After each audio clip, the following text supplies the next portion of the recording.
কথা বলছিলাম বিভিন্ন আসলে রেকর্ডস নিয়ে মেসিকে ছাপিয়ে যাচ্ছে কিলিয়ান এমবাপ্পে, আর কিলিয়ান এমবাপ্পেকে ছাপিয়ে কিছু রেকর্ড আছে আর্লিং হালান্ডের। সো এই ব্যাপারগুলো নিয়ে কথা বলার আছে। আমরা নরওয়ের খেলাও দেখেছি আইভরি কোস্টের সাথে যেভাবে আসলে একটা ট্যাকটিক্যাল ম্যাচ ছিল মোটামুটি বলা যায়, যে দুর্দান্ত একটা ম্যাচ ছিল। দুটো গোলই দারুণ হয়েছে, যে দুটো গোল হয়েছিল until Erling Haaland did the finishing. আর্লিংয়ের এখন পর্যন্ত ইন্টার ন্যাশনাল গোলস এমবাপ্পের যেটি খুব সম্ভবত 101 ম্যাচে হয়েছে, সেটি হয়েছে তার 53 ম্যাচে, something like that. So far এখন পর্যন্ত fastest scorer to goal 60 goals in international matches. কেমন দেখছেন এই প্লেয়ারকে এবং কেমন দেখলেন নরওয়ের খেলা?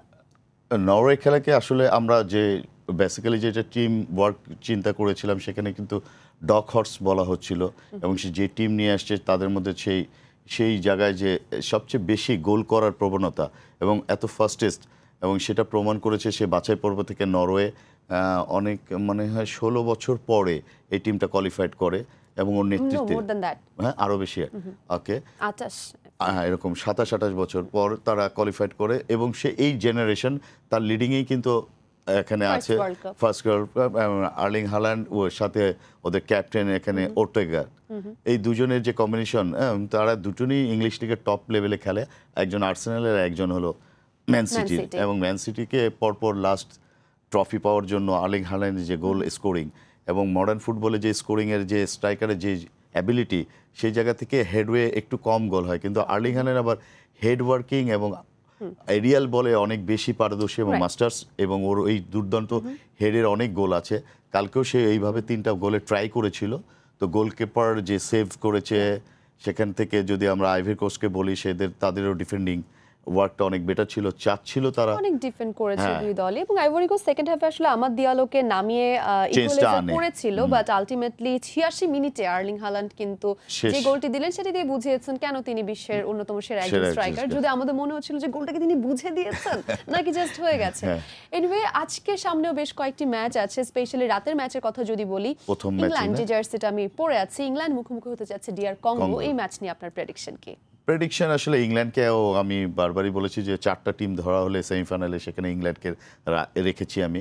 তো ইংল্যান্ডের নিউ জেনারেশন এবং কোচ টুখেল, এখানে জার্মানি কোচ, সে কিন্তু ইংল্যান্ডে কোচিং করিয়ে ক্লাব লেভেলে তারপরে এখানে এসেছে। তার হিস্ট্রিক্যাল টিমটাকে একটা মডিফাই করেছে এবং অনেক ফাস্ট ফুটবল খেলে, যেটা ইংল্যান্ডের আগে ধারাবাহিক ছিল যে অনেক hard hitting long pass, go for 3 আর থার্ড টাচে গোল হতে হবে, সেই ধরনের প্ল্যানিং একটা বলের উপরে দিয়ে যেয়ে তারপরে খেলতে থাকে। এবং সেখানে সাকার মতো উইঙ্গার আছে, হ্যাঁ ড্রোন আছে, তারপরে গ্রাউন্ডেন আছে, তারপরে স্ট্রাইকারে তো আমরা অভিজ্ঞ হ্যানিকেনকে পাচ্ছি। আজকে হ্যানিকেন আমরা চাই যে হ্যানিকেনও কিন্তু গোল রেসে আছে, অলরেডি তারও 4 গোল আছে।